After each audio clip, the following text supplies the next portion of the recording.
All right. Well, good evening. We did our check-ins before I started the recording, so we'll skip those at this point. I wanted to make sure that we are all on the same track in terms of the stakeholder map. Jeff, I know you've turned yours in, and I have not looked at them yet to give feedback. But I met today with Mandy Davis, who is uh, one of the key big persons. I don't ever remember what her title is. I should know that. With Providence Park. And so I wanted to give you a little bit of information regarding what I learned today because it might impact your choices of how you end up kind of filling out some things on the stakeholder map. And then I wanted to see if you had specific questions related to that stakeholder map too. So she, I was asking her a variety of things, and she actually has volunteered to come to show up in our Zoom class. We couldn't find a time until November 6th, so it'll be a little bit later, but you'll be able to ask her questions. By that point, you will have been assigned the end of the semester project, and you'll be in groups to be working on creating um, a module, training module for working with conflict in that setting, which is, the reason why I'm having you do some kind of pre-work so you understand a little bit more about Providence Park. But she was talking about she's going to try to get me connected at the Community First Village in Austin, Texas, which is what theirs is a replica. I mean, Providence Park is a replicator village of what they're doing in Austin. She said that there actually is a person that they have, it sounds like as part of their staff, that is a conflict partner. And they help mediate conflicts. They help actually figure out the best way and do some training regarding the conflict settings. I said, are you guys going to have something like that? And she says, we hope to as we grow. So something for our conflict management certificate people to be thinking about because it could be a potential job eventually for someone out there. Um, but I said, well, tell me more about some of the example conflicts that come up. And she grouped them into some buckets of some of which I hadn't thought about before. Um, so they have, the what they call the neighbors, the unhoused people that they're going to be having in their tiny home villages. They have they will have a property management team that the neighbors work with for paying rent.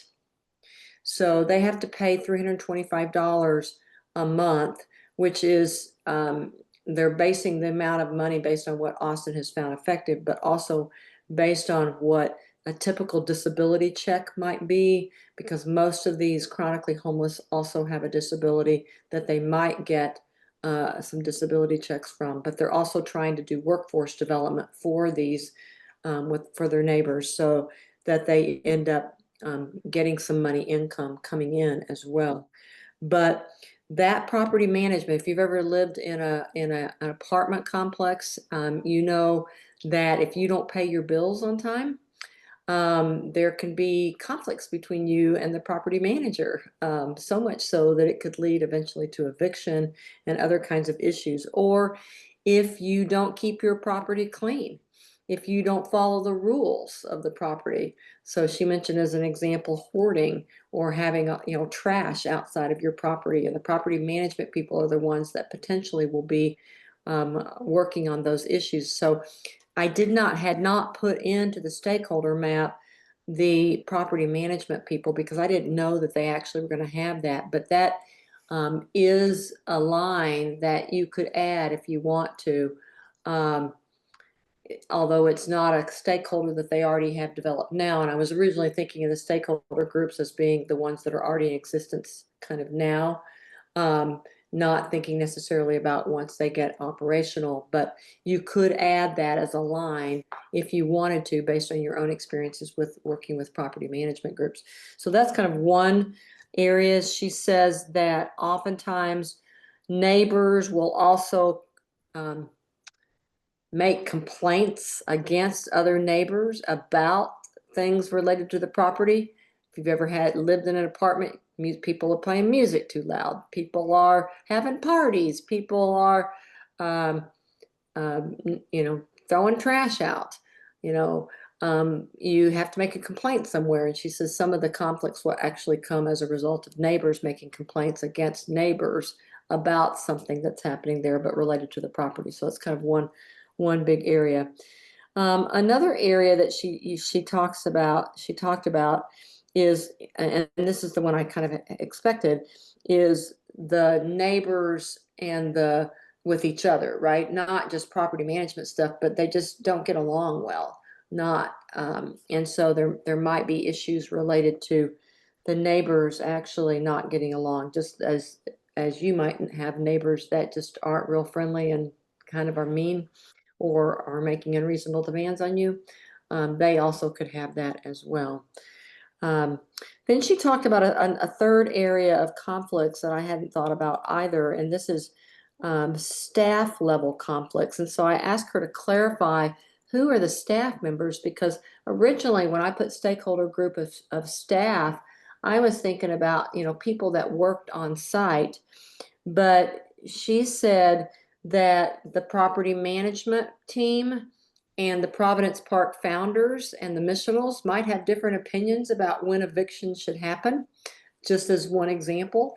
So when you've got the property management, like they haven't paid their bills, in time, but the Providence Park people want to give them a little bit more grace, and so they might have a conflict with the property management people. So even, between two groups that are working closely together. She also said that around each of um, the it sounds like around each of the neighbors or the neighborhood groupings, there was going to be an interdisciplinary team. And if you've ever worked in healthcare, my husband used to work at a hospice, and he would talk about, that at his hospice there would be for each they would have staff meetings, right? So the staff meetings would be, you'd have the doctor there, you'd have a nurse, you'd have a volunteer coordinator, you'd have the chaplain, you'd have the social worker, and they would have a team approach to actually helping work with their clients. And oftentimes in hospital settings, you'll see that as well.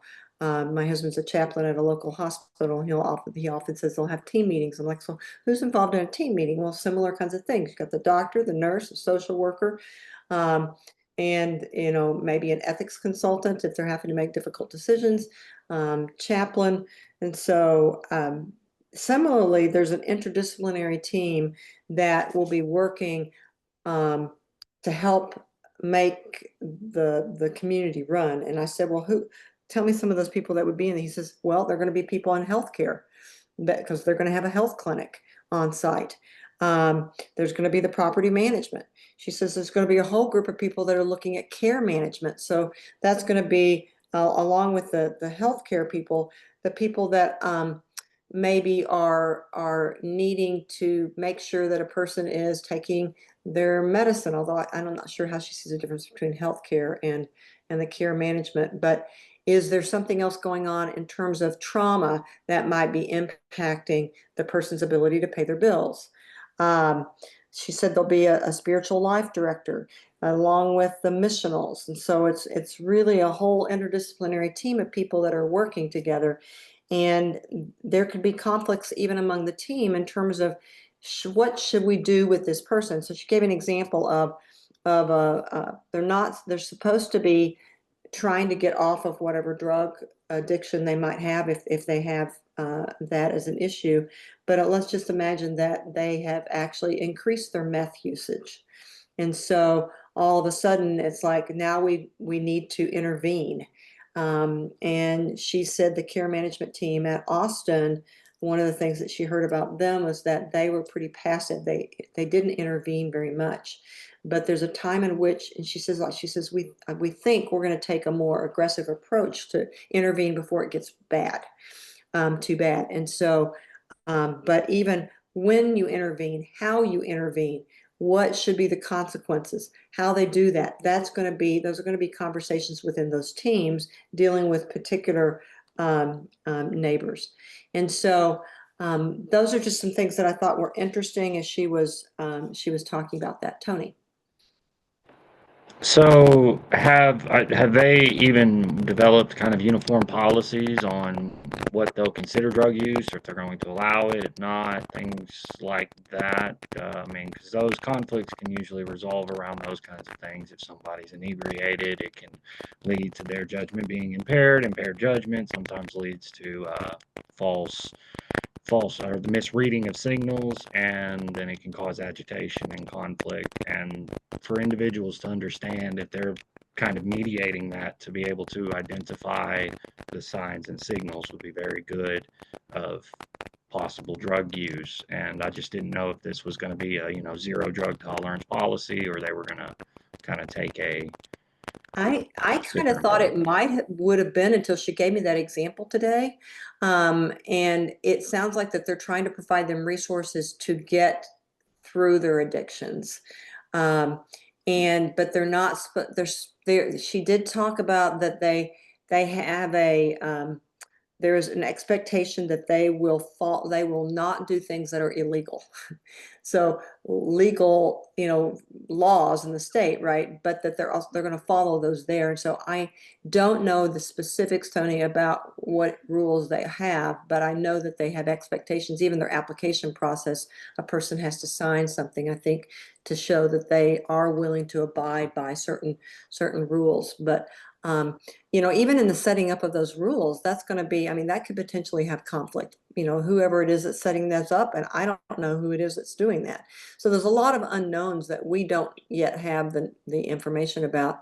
And I would encourage you, if you end up starting to have questions about, what's going on or things that are going to end up helping you, I would be happy to send those questions on as they come in um, to Mandy and just see if she could give me, or kind of group them together in a week's period of time and then send them on to her and see if she can give me some quick answers about them. Yeah, Kat? So that's one question I did have. As you're going through the new stakeholders, especially the interdisciplinary team, it made me think about uh, potential neighbors there at Providence Park that might have some serious mental illness, and maybe they're seeing a psychiatrist or whatnot. So I was thinking probably our outside healthcare professionals who may be involved in some of the treatment going to be could they be considered stakeholders as well? Absolutely. And you can imagine that they may have different opinions about the care that this person should be receiving. I don't anticipate that they're going to be taking people away from their current healthcare providers. However, many unhoused people don't have insurance, so they may not have healthcare providers. So that's why they're having a health clinic on site, and to be able to make sure that there is going to be care provided for them. But that would be a stakeholder that you could put in. As you add stakeholder groups, I don't want a whole page of line, line, line, line, line.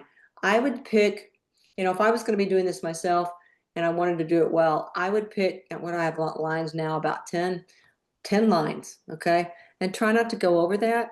If you do, it's okay. If you want to spend more time and kind of, go deeper as opposed to broader, you might even could have less than that.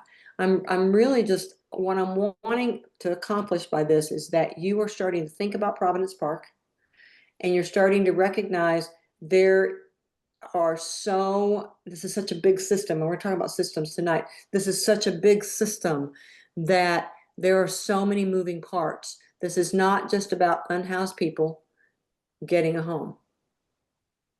It's not as simple as that.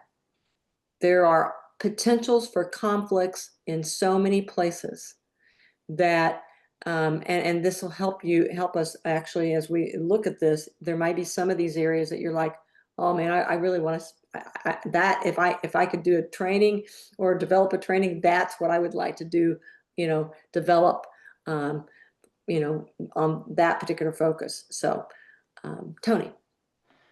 One stakeholder group that I just kind of thought about would also be potentially family members of the neighbors. I mean, you know, when somebody's actually trying to do better and get better, family may want to get re-engaged and re-involved in some of their thoughts and perspectives on what should be allowed and what should not be allowed.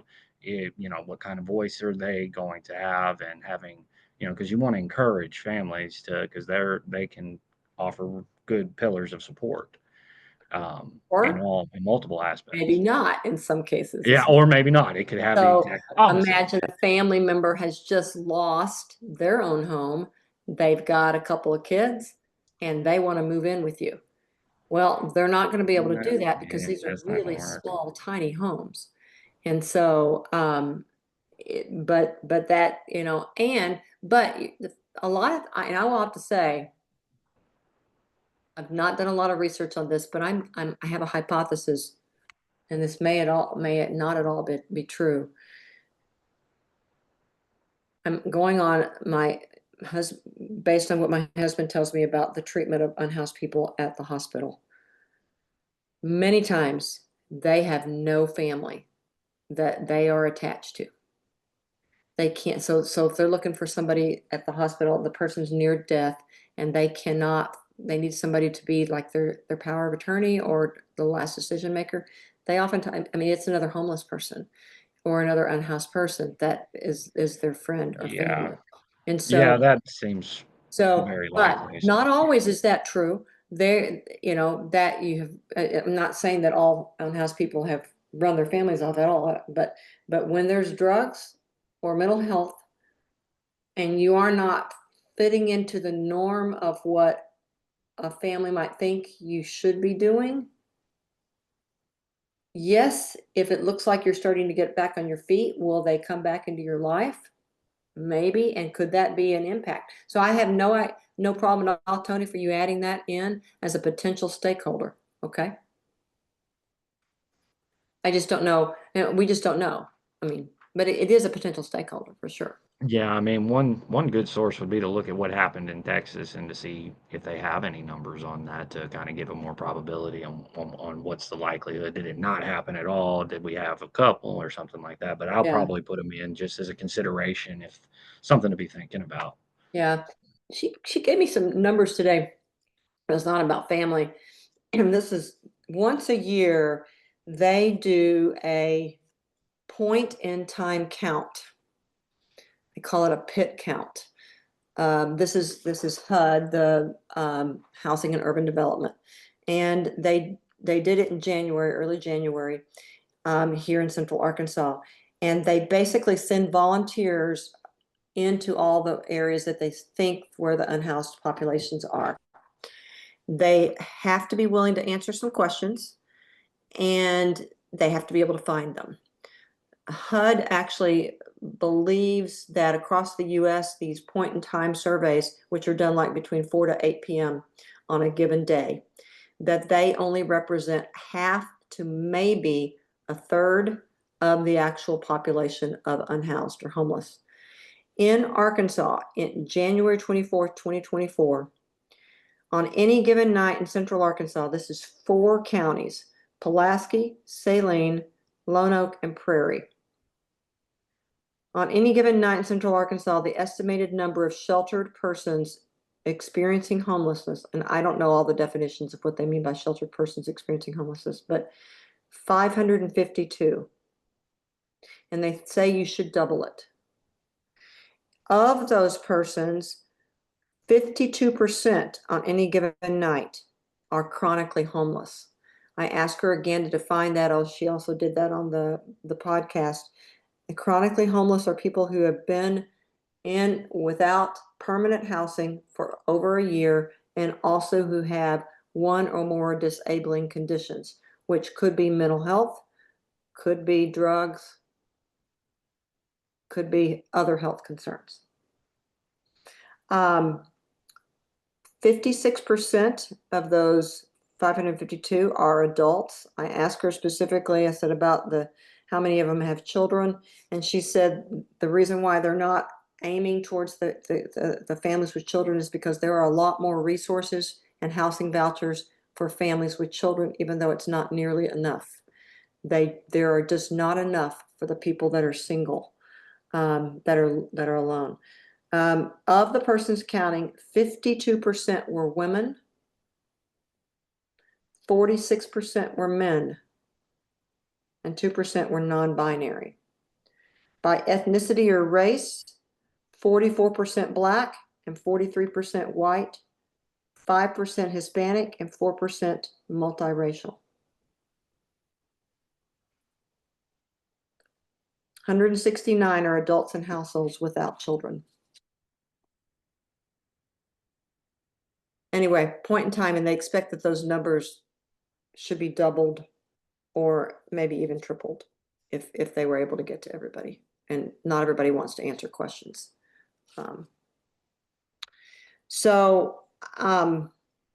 Let's just go through the stakeholder map assignment, see if there's any specific questions. Jeff, maybe you can share about kind of how you give us any hints about how you fill this out too, if you want to. So I'm just going to share the assignment here. And this is what I was talking about when I'm talking about here. You can fill this in and use the ones I included. You could add additional ones. Try not to have more than 10 just so that you don't have too much work that you have to do. I would say try to have at least 5, okay, that you do. So this second column shouldn't be difficult. It's like what role or relationship to the organization is it? And I did have somebody or a couple people ask, so if I pick more than one partner organization, because I know it lists several partner organizations on their website, does I need to group that all together, or can I have that as separate stakeholders? I said, you can have it as separate stakeholders if you want, just don't keep adding to your list. Take something else off, okay?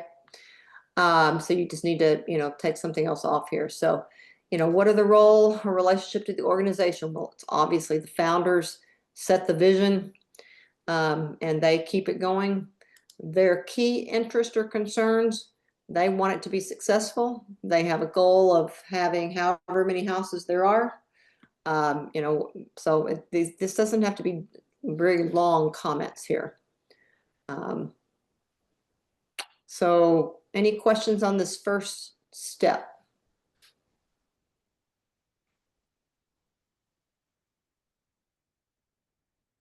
Okay. Then number 2, categorize them by level of power and interest. And this is really how much power does the stakeholder have in terms of the decision making? That's what power means. Interest is what would happen if it failed? Would they be devastated, or would they be, it's okay? So high interest would be like, I have put my whole life's energy, like if this failed, if Mandy and Aaron, they have high power and high interest, I mean, their life work would be down the drain. They have spent hours, years so far on this, okay? But some of the other areas are going to have, like the Metro Rock Region bus system, they probably have low power and maybe high interest, okay? Because they're going to be busing people, but they don't really have any power over the decisions that are being made. So consider that, and then you'll end up putting that, number 2, into this column. The stakeholder group stays the same as what you had for table 1, and then you'll identify low or high. Just put, since power interest, you could put high / low, and I'll just know that the first one is power and the second one's interest, if you want to do it that way. Then identify what potential conflicts they would have with other stakeholders. Add that to table 2. And, some of these are just going to be decision making. Some of these are going to be potential conflicts over care for the neighbors. She was talking today. She's like, the Arkansas Game and Fish came out and was telling them that they needed to have some ability to landscape the land down so that it has drainage that they hadn't thought about, I think. And the gardening people that are wanting to set up like the vegetable garden and other kinds of, I think, flowers and things, they have some really strong opinions about how things should be going. And some of the other people that are like buildings on the side are like, no. I mean, they're already having a little bit of conflict about decision making. So the more specific you can go into like partner organizations and list them, you can actually identify, if you wanted to, in this potential conflicts, who you think they might have conflicts with, if you wanted to. Okay. And then the last part is identify communication strategies. And that's where I have this kind of possible prep work needed for table 2. So to be thinking about this gives an example of kind of the kind of thing I'm looking at for communication strategies, and thinking about what your goal would be for each one of those if you were the founders. So if helpful, consider your goal would be as the founder in creating a communication strategy. So are there questions about any of these columns?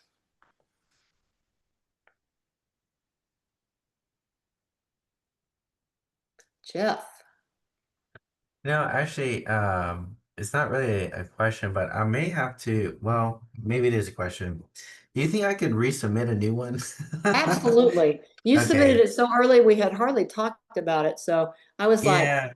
eh, 'Cause I you like the wanna- fact, I actually showed them yours last week because I I was like, saw that. I don't think Jeff would probably mind. So, No, no, not at all. But when I was first going through it, when I saw the power and interest, for some reason in my head, I thought they were just synonymous terms. So I had only put like one term, like high or low. I didn't realize it was high, you know, high power, low interest. Because as I was going through it, I'm thinking, well, all of them should have a high amount of interest and a high amount, but then I had to pick and choose almost kind of like which ones are my favorites to think of who's the most influential in general. So I when I was putting through it, I was thinking about who has the most stake in the resources in that sense, and that's kind of how I ranked it. But I took the whole perspective because I'm in the public administration program for the public affairs department.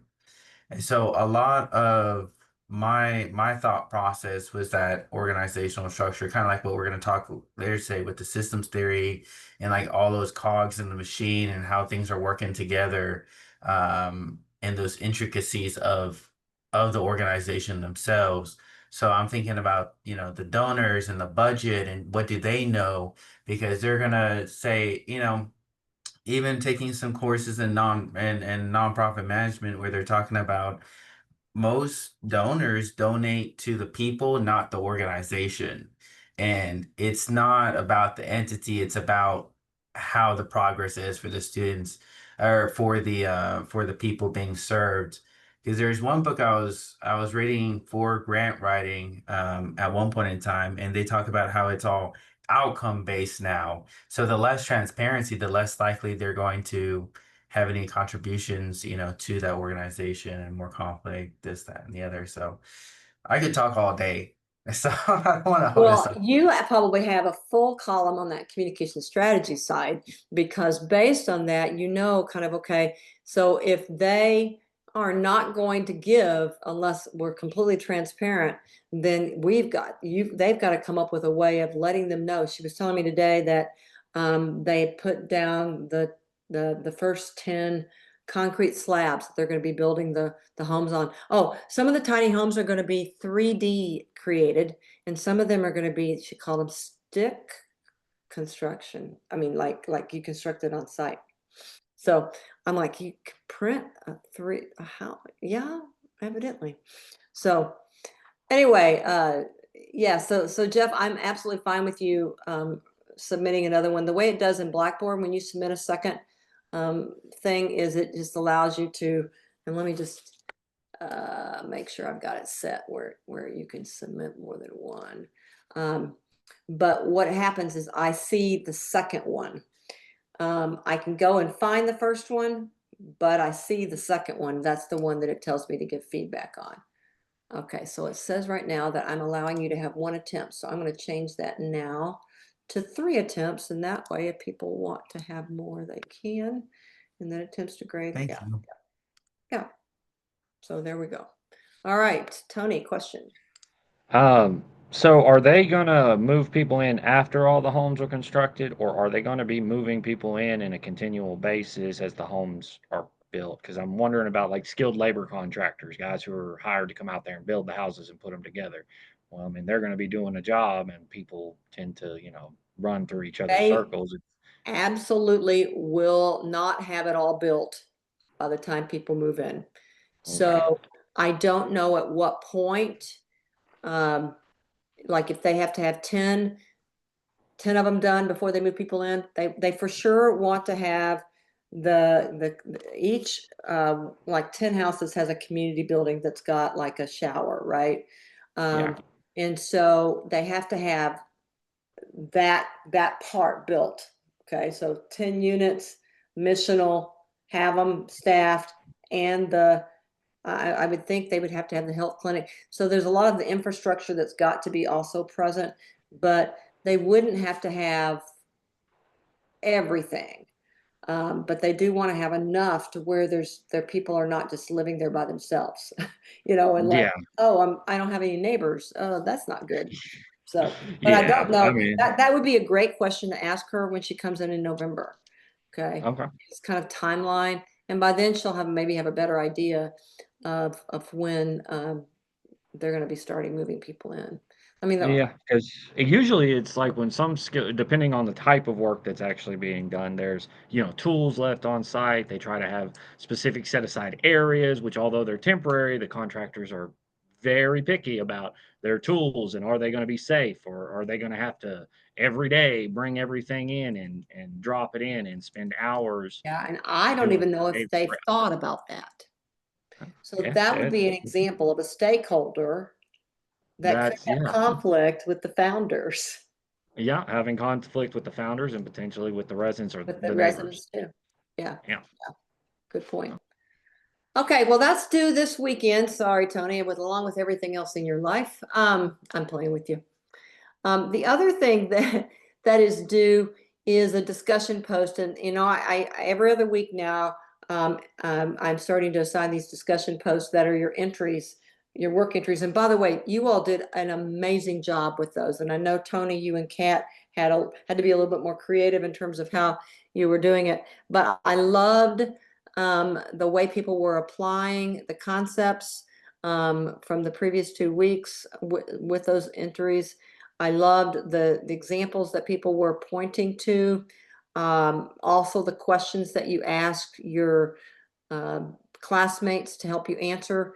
And I really liked the comments that people were making back to your post. And so I do hope that you go in and take a look at it and read the comments, because you ask good questions. You might as well look and see what it was that they said, right? And you can continue the conversation if you want with them. Now, whether or not they will continue looking at it, what I don't know is from a student perspective, how you get notified that somebody has commented. You don't get notified that somebody's commented on your post or commented back to you? Not that I'm aware of. I haven't noticed some specific, if we get independent messages, yes, we get an indicator or a notification for that, but somebody has replied on your comment, you'd actually have to go into the discussion board and know how many Okay. people replied last time. Okay. So yeah, go in and at least you can see who has replied to your discussion post though, right? Yes, you can, you go in and then you just select your name and, down underneath where your, original post is, it's, show replies, and it usually has, how many people have replied, and then you can open that up and it drops them Oh, down. I see it. I And then see it it. also showed the replies you gave to others. And yeah, Okay. I went through today. I saw your message and I was like, oh yeah, let me go run and do that real quick. Yeah, I tried to tell everybody to do that because I thought, because they were so good. I mean, I'm reading, I was like, oh gosh, and some of you wrote quite a bit, and so I really would encourage you to go ahead and take a look at those comments to your classmate. I mean, that your classmates made. Okay, so for this week, it's one of the off weeks, right? So it's not one of the weeks, and so the note-taking handout for week 5, I'm going to put a link into the chat so that you can look at it, and then we're going to get into material from the two books. So this should take you to that note-taking handout, and I'll share my screen for those who are online. So the stakeholder maps due September 21st, discussion post. So you're doing a video again. For this post, to prepare for the video that you're going to create, you'll do one of the following. So the work for application 7.1 from the interpersonal conflict book. And it's the first paragraph and bullet points from that. So I'm just going to read that so that everybody knows what that is. I checked both books, chapter edition 10 and edition 11, and they both are 7.1. So it says to write a brief paragraph in your notes about a group system that you know well. This may be a family, social group, work group, blended family, or any other group that's significant to your everyday life. Based on the principles just discussed, answer the following questions. What seems to set off conflicts? What are predictable trigger events?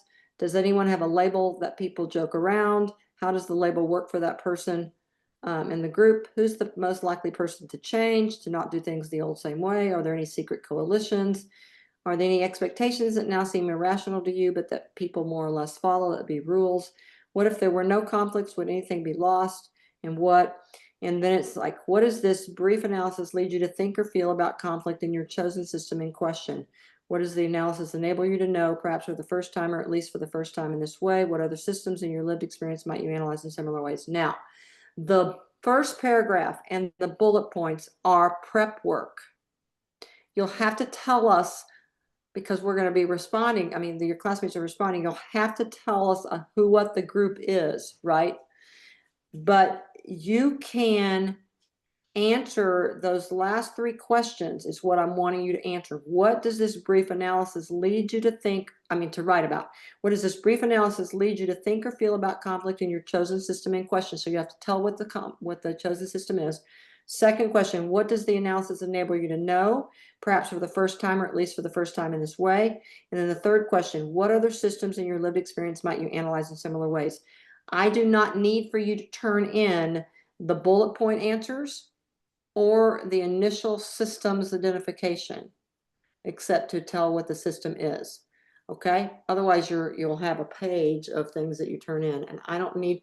The goal here is not to have you self-disclose in ways that are embarrassing. The goal here is to have you reflect about a system, applying the system's principles. Okay? So that's one option. You may not choose to do that. I thought, well, I'm going to pick something from the Possible book as well. So on page 117, so this is going to be part of the Zooming Out chapter. And I said paragraphs 3 to 5 on that page. So this says, let me invite you to consider a conflict from your life. For a moment, zoom out and identify the various stakeholders, both the people directly involved and those directly affected. Ask yourself, whom am I missing? Whom am I leaving out? Whom should I include? Who can block me and how? And who can help me and how? So all you're doing there is, who are the stakeholders? You have to identify, the conflict is with my partner. The various stakeholders are my children, my partner, my mother-in-law. Okay, whatever, okay? Then it says, zoom out and ask yourself, what is my BATNA? Now, we're going to define that tonight. How can I meet my needs if I cannot reach an agreement? How can I develop my BATNA to make it even better? And then what is my WATNA, my worst alternative to a negotiated agreement? How can I avert the worst and aim for the best? And all I'm wanting you to do there is to say, what is your best alternative to not having an agreement? And what is your worst one? Those other questions are just to help you. Okay? So you'll have to really think about a specific conflict. So maybe my husband and I, early on in our marriage, for example, had a conflict about where we were going to spend our holidays. There were a lot of stakeholders involved in that conflict. And best alternative and worst alternative, could have come up with that. Zoom out to the future, third paragraph, 20 or 50 or even 100 years. Well, we won't be alive that long. Okay, but imagine 20 years from now. If possibilists had been hard at work and you were an archaeologist of the future, what artifacts would you find? Well, I suppose people could still find artifacts left over from our marriage, maybe. As you imagine such a future, what next steps would take you in that direction? So just be thinking about zooming out to what would they actually say if we were able to solve this conflict? What would they say? They would probably find all of the Christmas decorations that were given to us from both families because we spent Christmas with both families, even though they were in two different states. I'm just playing. Okay, so that one takes a little bit more creativity, as does the possible book in general, to be thinking through. So any questions on that discussion post? You're gonna do a video of it, so you don't have to write anything. You just can walk us through, okay? All right, post is due on Sunday. Responses are due on Wednesday, like we've been doing. And then for the students who are not attending by Zoom, always go to the assignments and find the weekly journal post. And there is one for September 21st, which tells you what you're supposed to be doing if you are not in class. Okay. So that's what's due this week, along with the readings. If you haven't done the readings, possible chapters, I'm gonna hit the highlights tonight for those. Also, I suggest that as you finish your stakeholder map, if you haven't had a chance to watch these, the whole interview is about an hour long. So the first part's 30 minutes about, second part's 30 minutes, and it just gives you them talking about the Providence Park. Mandy, who I talked to today, and Aaron, who is the founder of this. So listen to those. You can probably make it go at a faster speed if you want to do that, which is what I always do when I'm listening to books on tape, if I can take it, if they don't talk too fast. Okay. Let me just get a check-in on so far, which I think I know where Tony's answer is on this, but favorite book of the two so far, with one sentence as to why. Kat, interpersonal conflict or possible? Possible, because And one sentence why? possible you can apply to reality right instantly. I mean, the textbook is good, but it just, if you need to go to the balcony quickly, you're going to need to resource that information instantly, not go through your mind about the 5,000 pages. It's quicker to apply. It is, yes. All right, what about you, Jeff? Yeah, this week it's still the interpersonal communications book for me. Okay, all right, And one sentence why? Yeah. that's mainly because it's more aligned with the public administration track and like the gear of thinking from that field already. So at least especially in the chapters that we're doing now, where I can follow it a little bit easier than with with Uri, I've seen some of it before in some other books.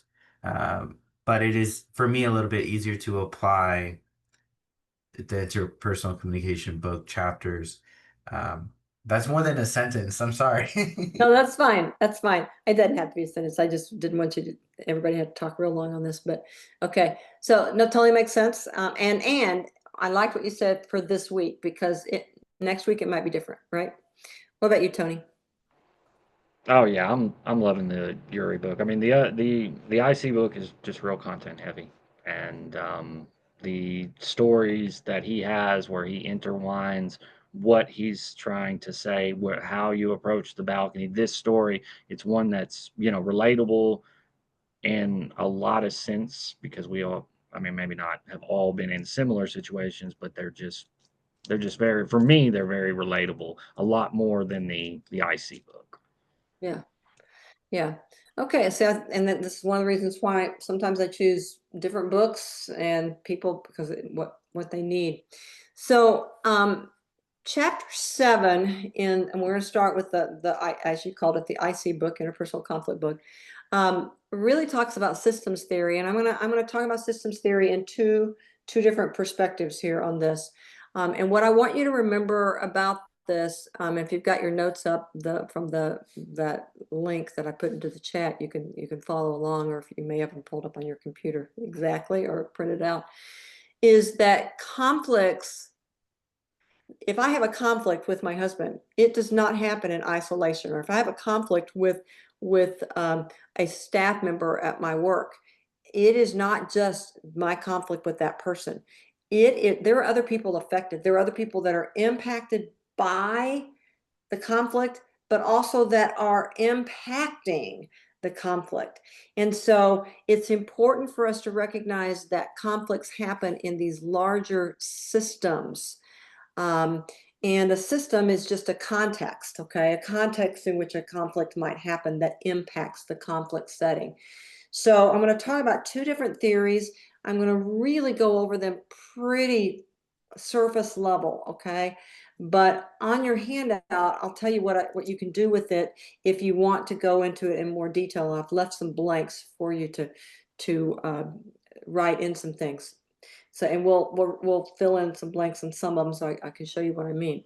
But the one that's talked about in the chapter 7 in the IC book is family systems theory. Okay, family systems theory. I remember when I first started learning about this, it was in graduate school, and I was taking an interpersonal communication class, and they were talking about the research that had been done on mental illness and mental health in particular, in which patients often would go and get treated. They might even be in a treatment center over time.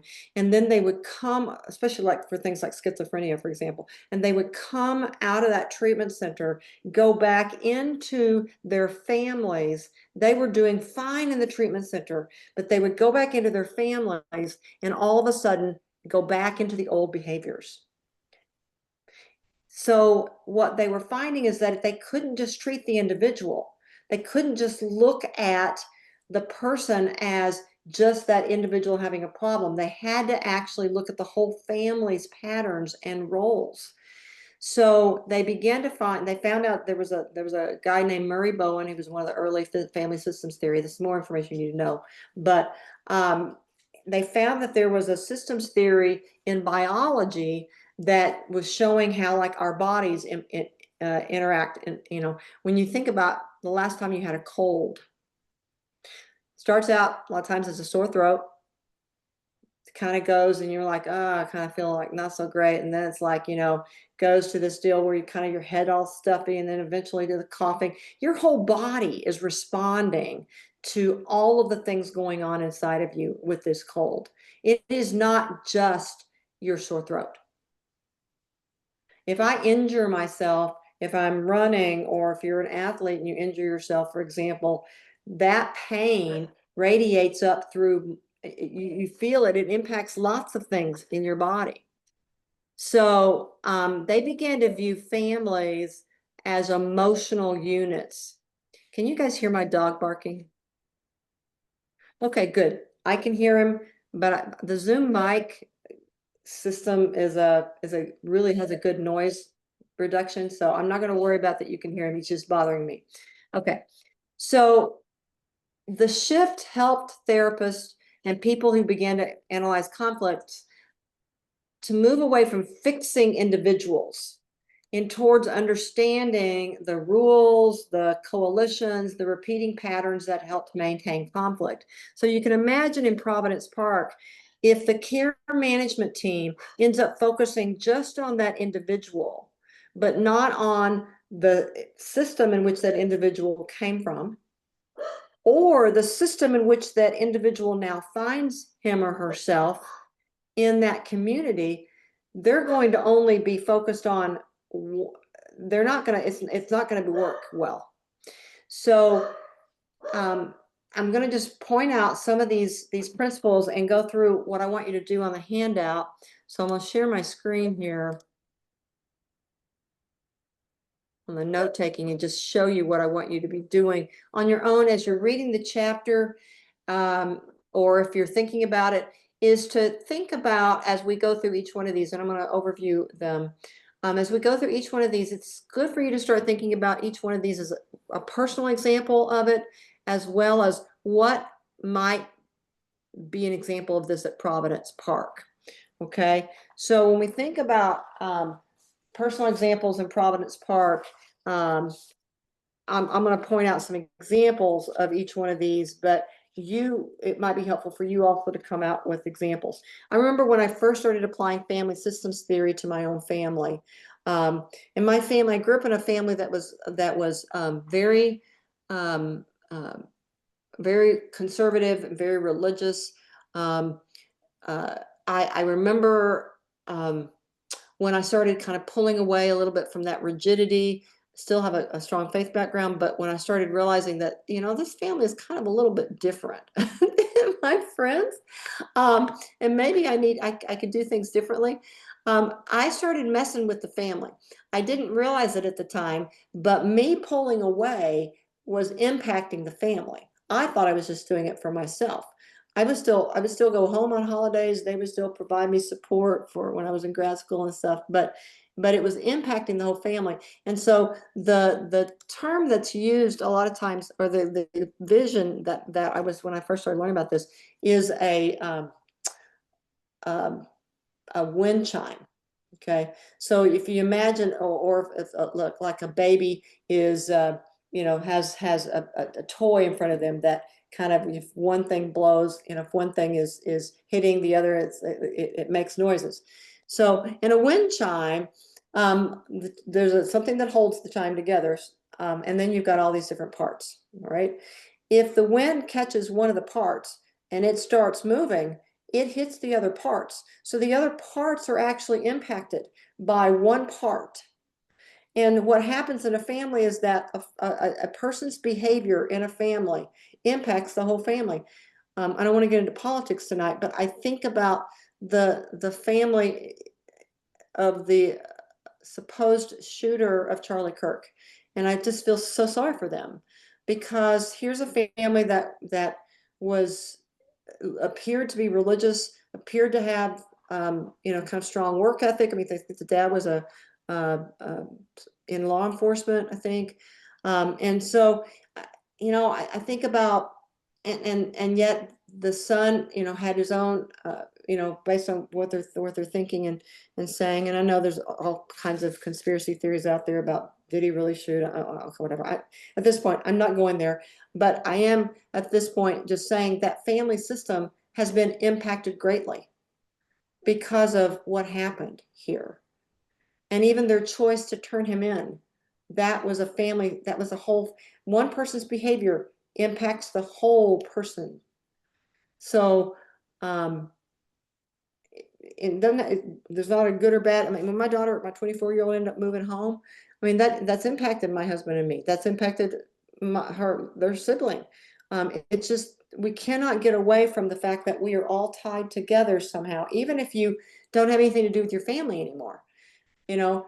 That fact that you don't have anything to do with your family anymore, maybe you feel like you're cut off. But imagine, this goes back to the question that Tony was asking, I think, earlier. Imagine that all of a sudden they find out, oh, they're in this tiny home village. So we're going to all of a sudden be put back into the family system. They kind of cut themselves off. The family operated without them for a while, potentially. Then is the family going to start tying them back onto the mobile or anyway.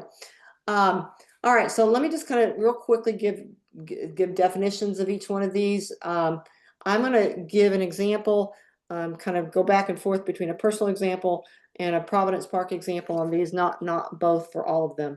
But interdependence is, and I already kind of defined this, changes in one part of the system affect the whole system, right? So if my partner comes home stressed from work, that tension can spill over into our interactions with our family. When a new neighbor moves in, or a new person moves in, or new sets of units are built, that whole system is impacted because there's more people that come in. So that's interdependence. We're one part of the system affects the whole system. The wholeness and non-summativity concept is that we cannot look at and predict what's going to happen with the system by just looking at one individual, or even how a microcosm works. So let's just say two siblings are fighting constantly at home, but when grandparents come in, they all of a sudden quit fighting. So the entire system behaves differently. We can't just look and say, and look and understand the system by looking at just the siblings' behavior. We have to look at the whole system and how everybody is. It's a bigger system than just one part or two parts. And that's wholeness and you know, a neighbor in the Providence Park setting might be polite when a missional's around, but they might be not polite when they're sharing a kitchen. Okay, so that the whole system is not just about that neighbor and that missional. It's about everybody in that area of that group of 10 or 5 or however many they've got together. The third principle that's brought out there on the handout is homeostasis versus change.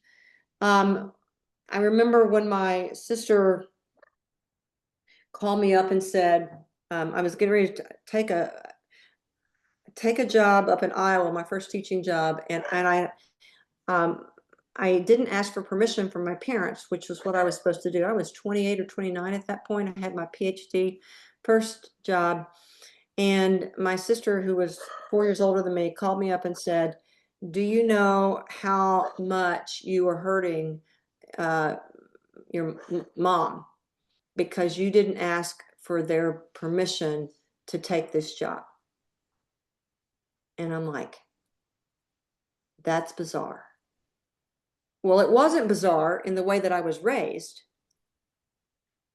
but because I had changed, she was trying to get me to go back to the way the system was.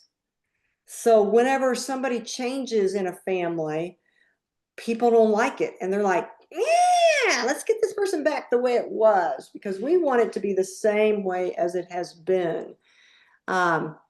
So that's an example of personal. Right now, I mean, I can think of Providence Park. When they started building or thinking about building it, they ended up, when they were trying to start doing that, the people in the community around the area were really against it. Not in my neighborhood, not in my backyard. Okay, so we're talking about they didn't want change. They had fear. Okay, so they were trying to keep it the way it was. Then the fourth area that's on that handout is patterns and rules. We develop repetitive patterns, unspoken rules, which govern our conflict. So maybe when arguments start, one starts in a relationship, one person withdraws, and the other person goes into this nag withdrawal cycle. Or maybe there's a rule that, you don't talk about emotions directly. Or maybe the founders say, we only talk about positive aspects in front of donors. We don't tell them the problems we're having because we don't want them to not give their money. Well, those are patterns and rules. That would be an example of Providence Park. The last one is boundaries, and boundaries can be open or closed. A family can have very open boundaries where people are coming and going all the time. All the friends come over to your house as opposed to you having to go over to their house. Or they can be closed. My husband grew up in a family that had alcohol. His dad was an alcoholic, so he always went over to his friend's house because you don't know what dad's going to be like, and so it was a closed system. But you could go over to other people's houses, so that's a boundary. I don't know how Providence Park is going to deal with it. Are they going to actually have block parties where they invite the community around them to come in to the party? I mean, would they do that? Or are they going to limit contact with that larger neighborhood? I mean, it's kind of open and closed boundary setting. So the reason, again, that we're looking at this is to understand that it is bigger than just an individual. So if you're thinking about, and I think about this, Tony, and I won't pick on you, but I know you've talked about your mom having health issues. You are really impacted by that. But your mom's health issues are not just impacting you, they're impacting larger components I'm assuming other family, but your work, your classes, it is, and if we don't look at the whole situation, I have a student in another one of my classes, she needs to turn in something late. And she was giving me explanation as why she was turning something late. She's not going to say, I'm just irresponsible. It's just me. No, there's all kinds of things pushing in on her right now that are systems kind of related things that are impacting her. So, and we do this. I mean, we understand that. We just may not know what to call it in these terms. Any questions on the family systems side of the systems house? Jeff, anything you want to add from your knowledge of systems and public affairs?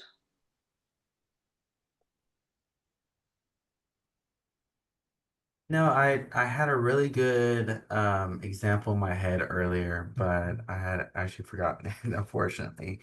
Um, for the family. Oh, that's what I was gonna say. Coming back now, okay? So one thing when it was talking about the patterns and kind of like it was using the family's system as an example for detecting patterns in a sense. And I thought to myself, with detecting patterns like labeling and things like that, the way that the book explained it kind of sounded kind of like borderline abuse in a sense. If you see some types of patterns where it talked about, oh, for example, if the father and the wife are having an argument and then the father scratches his nose or does some subtle movements, then the kids act out on purpose to prevent the fighting from coming to a resolution or from continue on. So I'm just thinking, about that borderline of abuse and then just finding patterns of like that conflict and addressing that intervent in the And analysis. yeah, and I mean, from a perspective of of social work and like family, um, domestic violence, there certainly are definitions of abuse, right? Um, but I saw your facial expressions also kind of change a little bit when I was telling about my own family, right? And so is that abuse or is that just a family system rule? And so I think there are times in which it's hard to distinguish between that and the fact that they didn't call it that was probably one reason. But yeah, I would agree, but they are trying to prevent that from happening. Um, Later in the chapter, it talks about complex conflict patterns. We're not going to really get into those tonight, but conflict triangles, coalitions, and micro events. And those to me are most helpful when we're trying to think about what are the behaviors, the communication behaviors that are showing that interdependence is happening or that we're trying to keep people from changing and bring the system back to some kind of level of homeostasis.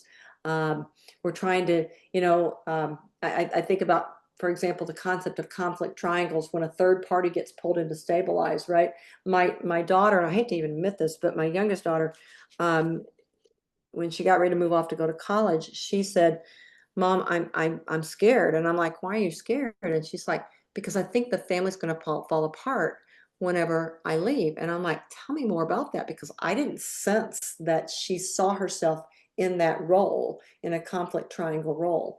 And she said, and she told me why. And I have to be careful because I have one daughter still here who could be hearing me. But and so it had, when I think about that, that was her perception of the role she played. And now looking back on it after she told me, I'm like, whenever there was a conflict between me and the other person, okay, that's what it was, she would try to step in because I and the other person would have verbal talks.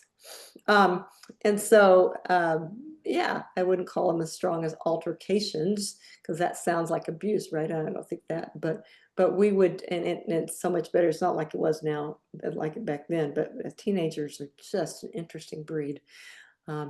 So whenever a person feels like they're pulling in, I'm in a conflict triangle right now in my organization that I volunteer for called Forever Angels, and I was told on Monday, when I talked to one of the persons involved, because there were 3 co-chairs in this particular group that I'm working with, a team that I'm working with. I'm one of them. Of the 3 co-chairs, 2 of them don't get along, and I tend to always mediate. And so I'm pulled in to kind of make it somehow stabilize. And she said, April, you do not need to do that. I can have the conversation without you with this other person. And I'm like, but you haven't. Because I have stepped in. She hasn't had to. Okay, so that's a conflict triangle. Somebody had their hand up a minute ago. Yeah, Jeff. Yeah, that was me again.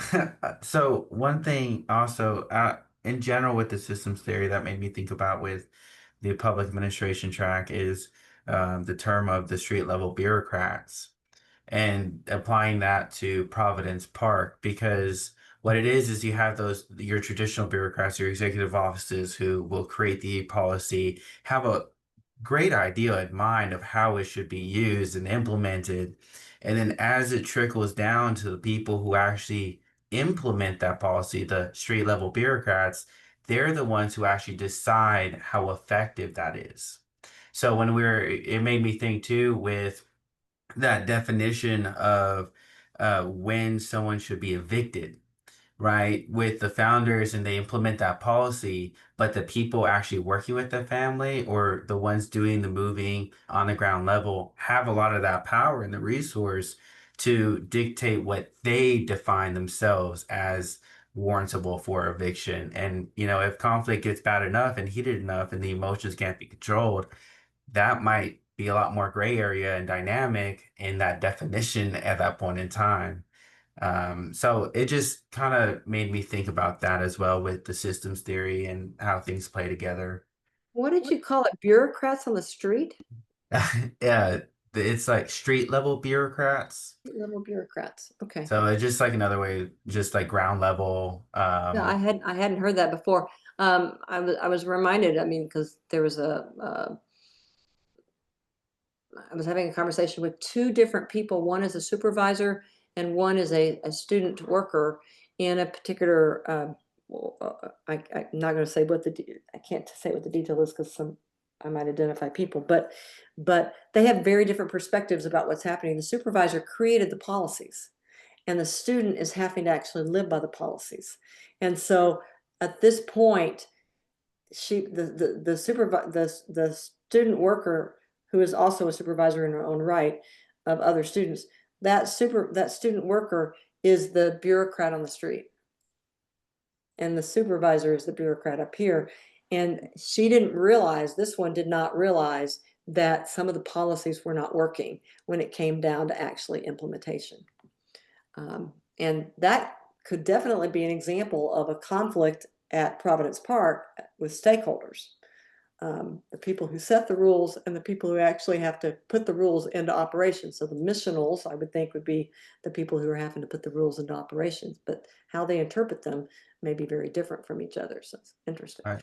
I would be interested to see, I don't know if that conflict got resolved or not with the student worker, but I'd be interested to see how they define the problem or the metaphor, as we were kind of talking before in other classes, like the metaphor they used for describing the policies in that type of conflict and in the implementation of it as to show like their perception of what they thought that policy meant to them, and see like what those metaphors and the differences between the two were.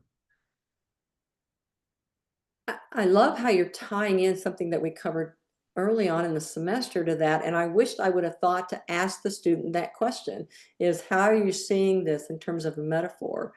Because it would have given insight into a little bit about what's going on in their head about what's happening. I think they would have seen it based on the explanation they gave it. I think they would have seen it as, imagine that all of the policies are in this book, like a 3-ring binder, and that the 3-ring binder had broken and all of the pages were on the floor and they were all out of order.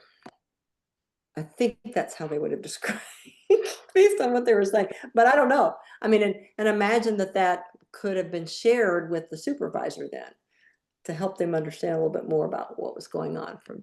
Because then it could be just a conflict over just the structure of the policies, um, in that. So interesting. It's interesting. Yeah, it's a great question. All right, so another systems perspective that is not covered in your book, but I actually learned when I was working in my doctorate dissertation, and I was studying at the time, I was studying homeschooling and the choices that people were making in schooling their children at home and why they were making those choices. I was living in Oklahoma at the time, and homeschooling has nothing to do necessarily with this conflict management class. I'm not going to continue talking about that example, but I came across a theory called, and I'll pull my screen up again so people can take a look at this. So a theory called Bronfenbrenner's ecological model. So I was looking for an image of this earlier today because I think it's helpful to be able to visualize this. And to me, this really is useful when you're looking at stakeholders in Providence Park in particular. So let's just think about this in terms of, and each one of these is defined for you, and you could go through and actually try to find a personal and a Providence Park example, but I'm just going to work it through with this diagram initially. Probably that's all we'll have time for tonight. So the individual, so we're going to just imagine that the individual is one of the unhoused people that is now a neighbor in Providence Park. Okay. Now, in that individual, in just the community of Providence Park itself, there's a microsystem around that. They talk about that they want to have a wraparound services around this person. Okay, that microsystem is going to be all those wraparound systems. So it could be other neighbors, right? If they have family or friends, it could be that. If they work on site, there's an opportunity to be able to actually do some work to get some money and income actually on site. They're going to have a big workforce development plan to help people be skilled, upskilled.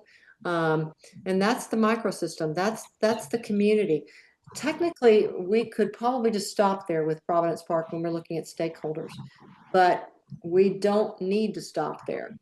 So the level of the mesosystem is going to be the connection of the microsystem and the exosystem. So if you see the definition, connections between microsystems, okay, well, or different microsystems, so like churches with families. So there might be, this surrounds all of these microsystems. So let's just say that they have neighbors, but this was not created for Providence Park, but we could put missionals in there, for example. We could put the health people in there. If we want to do anybody that's on site, we could put the master gardeners who might be helping with the garden, anybody. And so the interactions between the microsystems are what's called the mesosystem. So it's what surrounds all of this.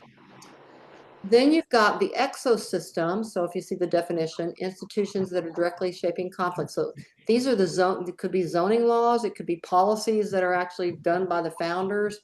But in this case, in a non-Providence Park setting, extended family, the mass media, parents, friends, okay, but also local governments. In the actual exosystem for Providence Park, I would argue is going to be the founders, the donors, the partner organizations, basically all of these that are not directly impacting the neighbors, and yet they are impacting the neighbors. And so something to think about is that exosystem is really at some level what you're doing, a lot of the stakeholder map is.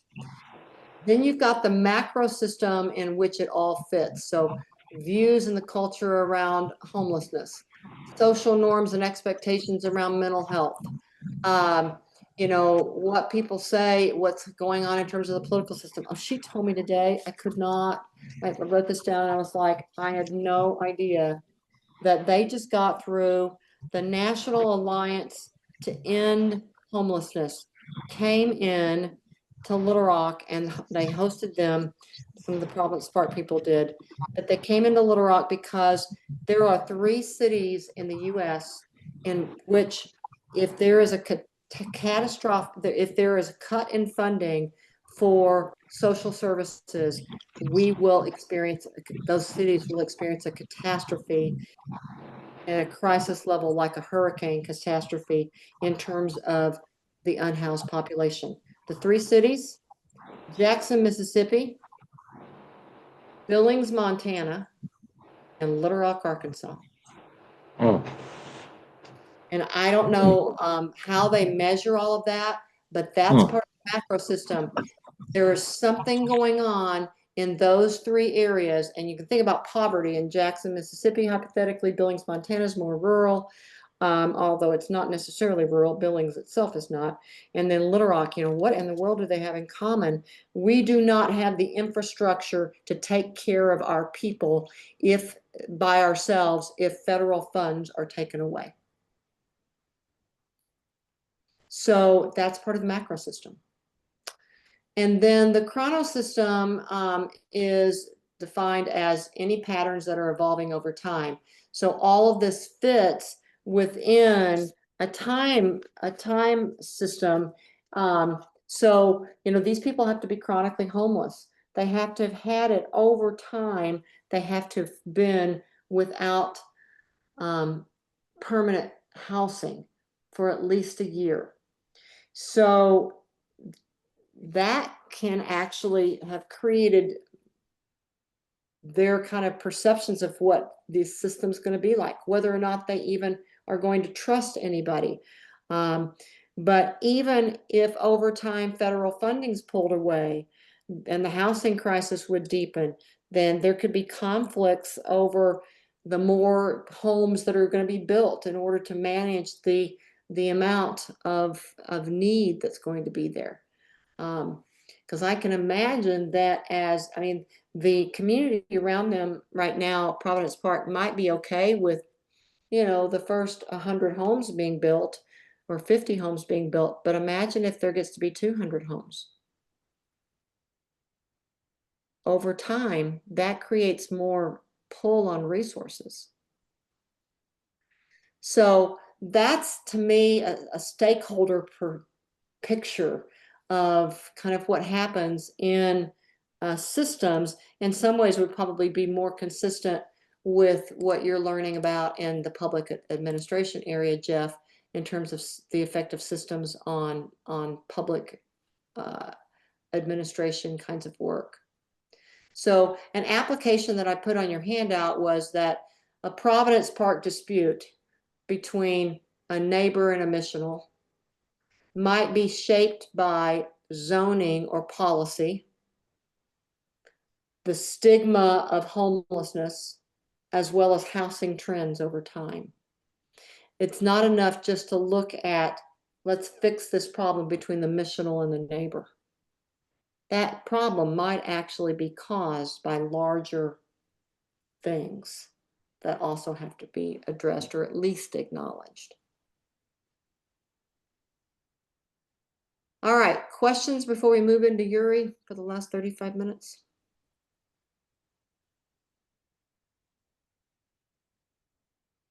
Okay, not seeing any. All right, well, getting to the favorite book of the week for 2 of the people anyway. Let's just kind of get an overview from you all, what you took from the zooming in and zooming out chapters. Let's start with the zooming in first of all. And just as a kind of a reminder of the zooming in, he really talks a lot about positions, interests, and values, which we'll talk about in that chapter. But he emphasizes keeping asking of why. Why is this important to you? Why is this important to you? Until you can't really answer that question anymore, because you're getting at the deeper interests and values that are really driving the conflict. So what was a takeaway from that URI chapter 4 on zooming in? Something maybe that you thought about, oh, I want to think about that in this conflict setting. Anybody? I mean, so I'm trying to mediate a conflict between my mom and my grandparents, and it's something that goes back a very long time to when they were in Cuba and other issues that had result or occurred, and getting to those interests of, why is it you feel that way? And I mean, I'm already kind of getting there, but it's not easy because most people build upon their base interest, and pulling that onion away to get at what's actually at the core is actually very difficult because those, I guess you could kind of call them ceilings or barriers that we put between our feelings, that we develop them to protect our minds and make us kind of, we get stuck into this way of feeling about something. So an interest being separate from the purpose is that, yes, that's what you're telling me, but how do you really feel about it? And I've seen it in other conflicts. It's like, no, you actually feel this way about it. You're calling it this, but the reality is that, and that person over there sees it completely different. and and having those interests can align is just a very interesting concept, and that's why I like Eric, because he really kind of breaks that down and And if how we're if supposed you to see it. stop at the position level, so position is what people say they want, right? It often locks people into these kind of rigid stances, and it's for somebody that comes into my office that's complaining about something, it is the presenting problem. It's what they say they want, but that may not be really what they want. They may say, "I want this policy to be changed," but really what they want is an apology. What is it that they really want? Okay, why is it important to you for this policy to be changed? Well, because I think it's unfair. It treated this person, it treats, it made me, they didn't give me a chance to really explain that I had, the policy of you can't turn anything in late. This is the common thing that a student would come in complaining about another faculty. They gave me a 0 on that assignment. I want them to change that grade. That's the position. Okay. And that may be really what they want. But when you go, okay, what happened? They didn't listen to me. They just ignored my explanations. They're just hardline about their policies. Okay, why is that important to you? Because I needed them to understand. I mean, what they bottom line may want, yeah, they want something besides a 0, but they also want the faculty member to hear them. They want the faculty member to realize that their policy might be unfair for people who have life circumstances. They want that policy to be changed, not just for them now, but they want it to be changed for the next person who's going to go through this. That's not just, I want a 0. I want my 0 changed. Yeah, they want to actually feel like they're kind of in a collaborative or kind of relationship where it's like, hey, this was happening, and then the instructor can look back and sit and say, well, is it that likely to occur in the future or things like that, and let them just feel heard. Because even if they ultimately got to the end of it, if they felt heard, they might even say, I still can't change your grade, but I hear where you're coming from. Now, if this occurs again, instead of it being a last minute thing, please reach out to me sooner so we can establish it and a date and a system. Just let them feel like there's something that can be done. Because the faculty member's got interest too. Because I'll end up Yeah. having to talk to the faculty member if it goes to a grade appeal, right? To find out Hmm. there's no way in hell I'm going to change this grade. That's the Yeah, position. because they have to worry about appearing favoritism and establishing a pattern of behavior for these individuals seem to be able to get this kind of grade change, but not this person over here. Not And just, not sometimes right. it's Yeah, better to fall back on the default and be like, listen, I'm sorry, but this protects me as much as it protects y'all. yeah. And making the student understand that too is also very important. So Tony, when you're working and mediating between your grandparents and your mom, they all have positions and probably interests and values that underlie those. Yeah. You're muted. You look like you're talking now. Yes, they do, and some of them are just mentality and perspective issues. Some of them, my grandpa's getting older, and others come back from, when he was in Cuba, he got into an accident, was in a coma for 120 days. He came out of that coma very different than he went in, and it changed his behaviors. And he was married to my grandmother, my biological grandmother, but then that happened and he fell in love with my step grandmother. And that caused a lot of step parent, between step parent and child and then the revolution and all those kinds of things made it problematic. Trying to solve it is more just of I'm trying to help my grandpa get peace, but there Yeah. are just some things I can't solve. I mean, it's just very difficult. And that's a certain point. And although Yuri hadn't gotten there, that's sometimes the zoom out that I'm looking for my best case scenario here as opposed to my worst case scenario. Yeah, we'll talk about Um, that in a minute. So good. Thank you for holding that.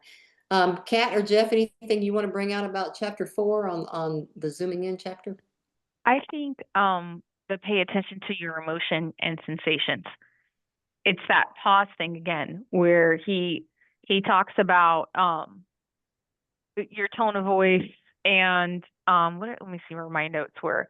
And just realizing your emotions carry vital information. So if you're angry, stop a second and see what emotions are behind that. I think the example he used was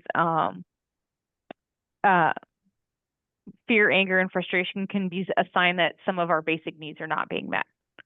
So that's something that I do is, if I'm feeling an emotion, I stop. Why am I really angry? What's not being met here? So I can take time and think about it before reacting. And I think that is one part of this chapter. I mean, Tony and I were both talking about it in terms of helping somebody else and kind of zooming in on their positions and interests and values, but we've got to do that for ourselves. So before I go into to try to deal with a conflict with a person, I need to know why. I may want them to quit being dogmatic, but why do I want them to quit being dogmatic? Is it, what's going on that because they're making they're making it more difficult for other people to work together on the team. Okay, well, why is that important to me? Well, because I value a collaborative workspace and I don't want morale to go down. Okay, well, why is that important to me? I mean, you can see, and eventually I get down to what it really is and sometimes it may be because, oh, well, I think if they keep doing this, then I'm a bad leader. Okay, well, now it's an identity issue for me. So, or perhaps you identify in some way with the individual who's having a problem and it's just a very personal one at the very, very base that happened to you a long time ago. And you can understand and feel that where they're coming from. Personal experience is a great motivator to actually understanding maybe this other individual he has no concept of it. He was always turning his assignments in on time, but he never had a rocky, day or something with his family that completely threw him off schedule, I and to said, have a little understanding and feeling. you didn't hear what I said under my breath, Tony. I said, that's probably true of that faculty member. Okay. Yes. Okay, so let's look at chapter 5. Kind of the bottom line lesson for me from this is that we're zooming out because to recognize that we might not have to frame it as a win-lose. We actually might be able to frame it in a different way and look at the long-term consequences, but also realize that I might be able to live okay without getting what I think I'm asking for. So he talks about, the zero sum, positive sum, negative sum. The zero sum, one wins, one loses, right? Positive sum, both are gaining. So there's a chance to expand the pie for both. The negative sum is both parties are losing, right? So an example of this is like two siblings that argue over who inherits a family heirloom. You get it or I get it.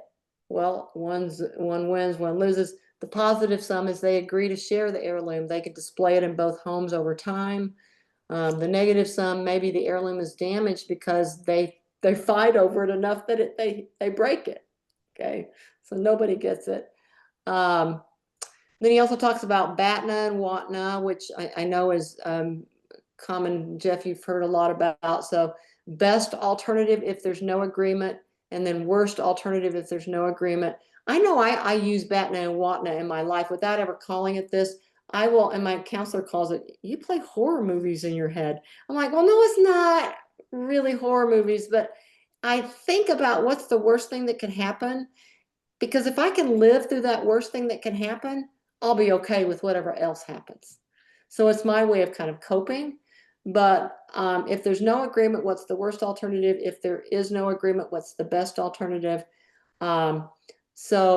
Example of this, let's just say Providence Park. Let's just say that the conflict is the community members were okay with the first 100 homes, but they're not okay with the next 100 homes. So, what's the best alternative? Well, maybe we have to find another site for the project for those next 100 homes. That's not a great alternative though, but we could work without those community members. The worst alternative is there's a huge public fight, the whole project collapses, community tensions are worsened, and the people are never felt like the people that are initially there never feel like that they have a good place because there's like people with picket signs outside of the tiny home village, all the time. So there's a lot of worst and best kinds of going on there. What'd you take from this chapter? For this one, because I've seen the BATNA and whatnot before with, especially in this past summer class with the negotiation class. But on page, I think it's 112, he has this small little paragraph here where he basically says, if conflict can be understood as a kind of game with players, rules, and goals, then what can ask ourselves? And then it also started making me think, is one of my first kind of real introductions to like the conflict management was in the public affairs department. I took a class called Managing Public Disputes. So that was with the Clinton School that was proxying it, but we talked about the ground rules and setting those up. And then that was reiterated in the negotiation class I took this summer. But coming together in a collaborative effort into a group and saying, all right, well, let's start off on a good foot and let's problem solve with creating ground rules and setting what we can and cannot negotiate or talk about in this meeting. Call around like circling. If someone's talking too long for about one certain subject, we can say circling and go back into it. Understanding the stakeholders, understanding the rules, understanding the motivations of everybody to give you that clear picture to zoom out and see everything clearly. It's a lot there. And that would, in Yeah. terms of it being a managing of a public dispute, right? It's like you've got to be able to see the bigger picture of who sees this as a win-lose situation, who sees this as everybody can actually get involved and we can make it better as we work together. But if you win and I lose, what's that going to look like? From the BATNA, WATNA perspective, or if there's no agreement. So interesting. Kat, thoughts on this chapter? Okay, there we go. The unmute button. I still have difficulty with that. Take a look at my notes. I liked kind of like what you said about how you use your example of, well, if you can make it through the worst, then you can, deal with anything. I kind of liked reading the best alternative to a negotiated agreement and the worst alternative to an agreement. Because if I have a big decision to make, I'm always thinking about, okay, what do I really want? What will I accept that, it's not really a compromise, but hey, or what do I really just is going to come of it? And I look through those and I think about it first before I make a big decision. So I really liked reading about those because I do that a lot of interpersonal communication with myself. And those are the two things that I utilize before I make a big decision. It sounds like you do a lot of thinking about things before you go into a conflict setting or before you, as you're talking about making decisions or even problem solving. Yeah. I guess, PTSD is different for every individual who's been in the military. You've got those that have been to Iraq and Afghanistan, but you have those that were put in, like myself, hostile, marginalized situations and told just not to think about it and compartmentalize it. But you don't really know what's going on mentally, and your brain changes to protect you. So when you come out of that, I get out of the Army and you come out into the real world, you don't know how to deal with things. You don't know what your triggers are. All of a sudden, all of this stuff is flooding at you. And in order to live my best life without having to be medicated all the time, I have to do a lot of that thinking. I have to, before I make a decision or before I react, I have to slow down and say, okay, like as Yuri says, I have to continue to ask why. What am I feeling? For 17 years, you put your emotions in a bottle and now you bring them back out and you have to figure out what you really want. Wow, the growth there of having to deal with that and the stress and the trauma that you went through, and then learning strategies to be able to actually slow things down and be aware of your emotions and be aware of alternative ways of acting. Kat, that's great. I mean, I'm like, wow, that's I admire you. I guess that's what I'm trying to say. Thank you. It's a lot of hard work.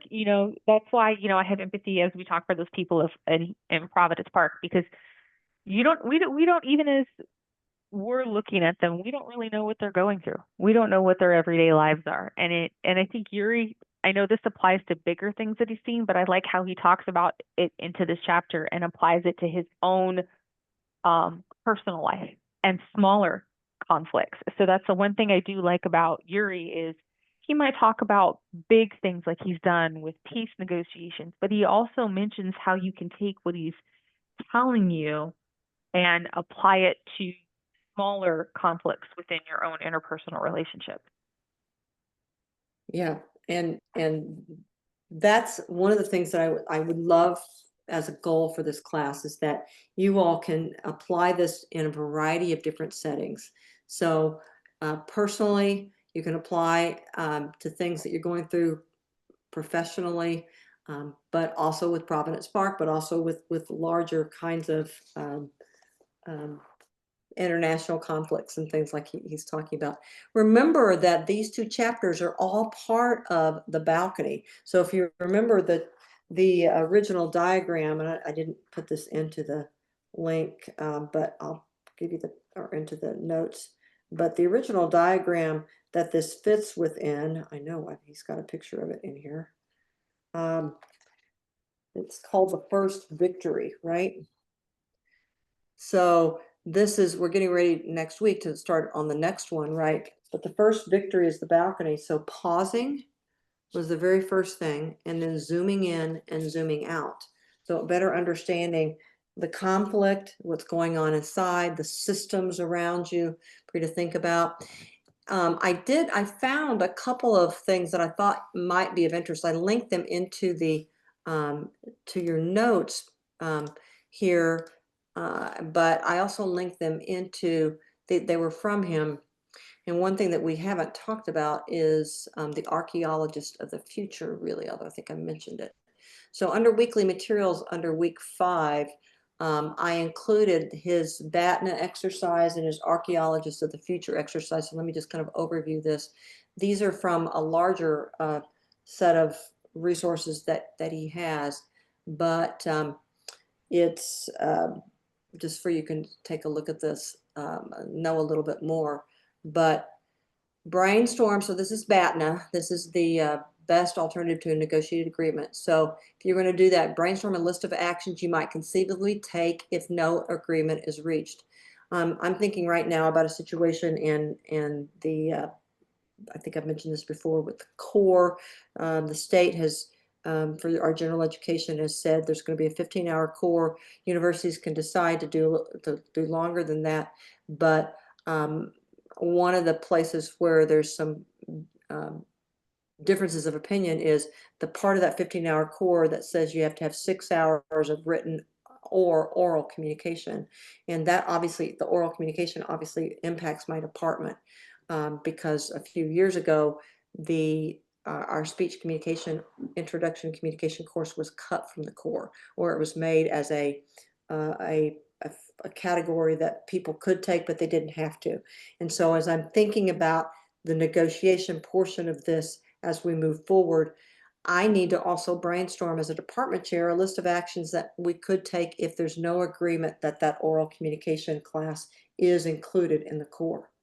What would be? So here I would review and iterate my list and look at the most promising ideas, convert them into practical, doable alternatives. There's still going to be, are there places where I can still, like for freshman orientation, we typically always have seats left, Jeff, when students are coming in.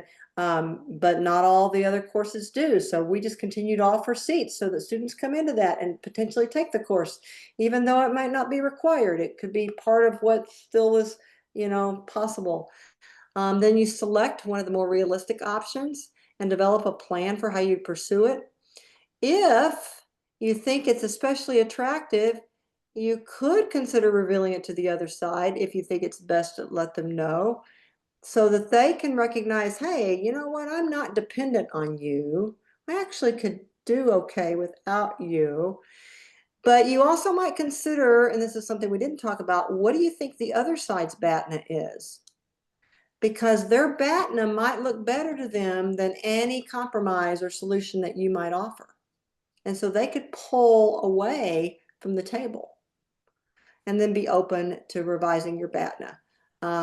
So anyway, it gives some examples there. So I thought that I just found it useful to see from his website what he would recommend. And then he has this archaeologist of the future where you're visualizing a really good future state scenario if you can get through this in a positive way. So he talks about the Israeli-Palestinian negotiators, but here, the archaeologist of the future, usually you're time traveling into the future and then you're guiding the group's dialogue if you want to do that. So you have the miraculous ability to travel 20 years forward. So this was obviously written some time ago. Travel all through the region. This is Israeli-Palestine. When you find there's a land of peace, justice, and prosperity, a land of wonders that's truly worthy of your grandchildren, you're able to return to this time with stories of what you found and 3 physical artifacts that capture the essence of what you've experienced. And what are they? So they can be photographs, physical objects, anything else that will help those of us in this day and age understanding the transformation. And then see if you can figure out what did it take for that transformation to take place, even though you're in the future, so that you can bring that into the present. So if you ever need to lead somebody in that exercise, he's got some good suggestions there. So. All right, well, I was going to end with an activity so that it wasn't just totally me talking, but we only have 3 of us here. So normally what I would have done is I would have put you all into 2 breakout rooms, right? So that you could talk to each other about a personal conflict. But so let me just show you the activity and then think about how you could work through this on your own.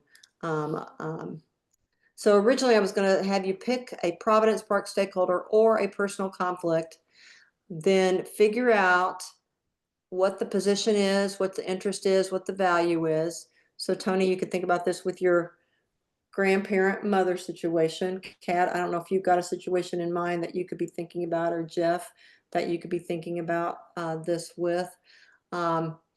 Then, you can go back and actually apply one systems concept to it and apply one URI tool to it and capture one insight per case. And so what I'm going to do for those of you who are here tonight is, if you would prefer using this as your discussion post, instead of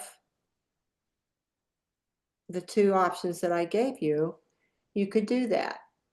You could do this application activity and work it through where you're basically choosing either one perceived Providence Park stakeholder conflict or one of your personal conflicts.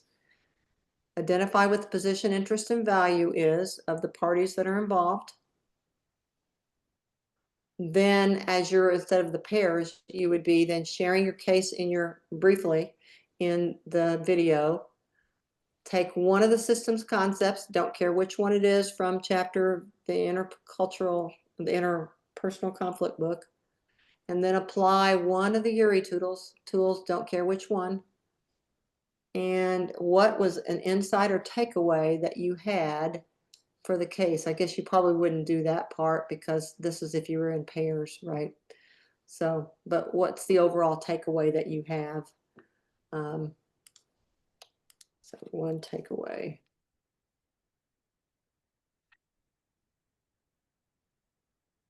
From doing the exercise. Do it that way. So that's a third option for you if you don't want to do the other two. Kind of apply something from both. And you can, again, pick either Providence Park or personal conflict.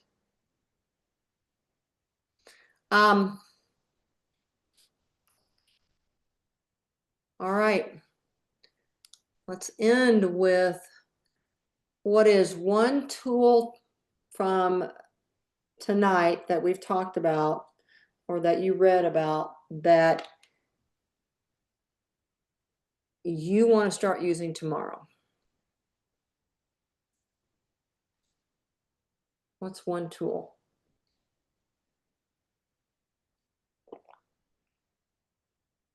Who wants to start? I'll start. You know what I want to do, and I want to get better at detecting those patterns that we didn't really get to talk much about it. Detecting those patterns and those micro events in the conflict to kind of like address that when it happens and kind of help guide myself in a better direction of what the other person might be actually thinking to help kind of go under and see what the root cause of their perceptions are and things like that. Yeah, micro events are interesting. Some people call these loops or strange loops. In another theory, coordinated management of meeting, they call them strange loops, and they call them strange loops is because they just keep repeating. It's like in a relationship, it's when my husband will like do something like, and it's always after I accidentally, barely open the door and it touches his car.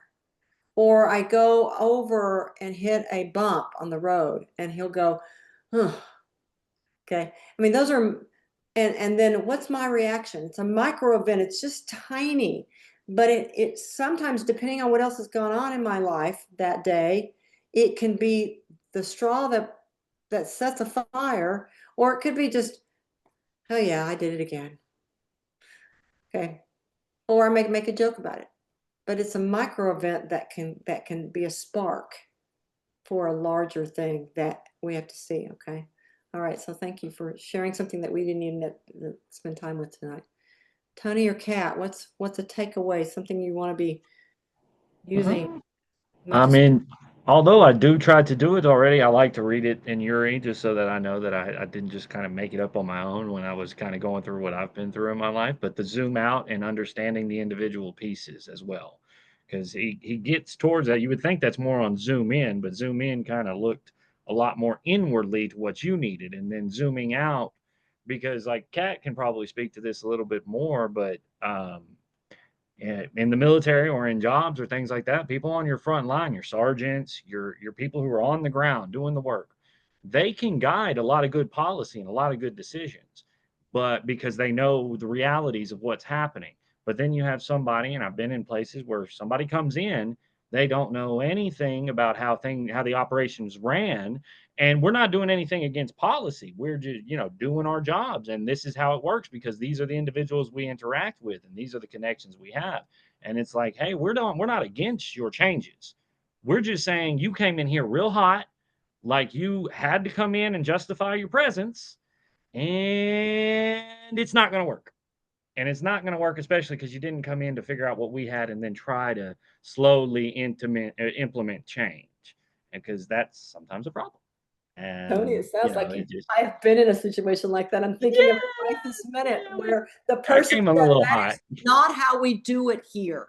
And Yeah, and it's like we did it well and our productivity was good and everything was right. And the upper management high up liked it. Oh no, she had to change it. She had to change it. This system wasn't working anymore for some unjustifiable reason that when we finally got to one of the big dogs, they were just like, she wanted what? No, that's just ridiculous. Why? You're adding yourself 3 times more work and getting the half of the result. And she had just gotten the job and thought that she really needed to come in and do it. And make the it didn't mark. have to happen that Make the way. mark. Yeah, yeah, yeah, basically. But yeah, that zoom out is one that I like. That is Wildcat Strike. That was just really interesting. So I'm going to try to do that more consciously now Yeah. and know Good. what I'm doing. What about you, Kat?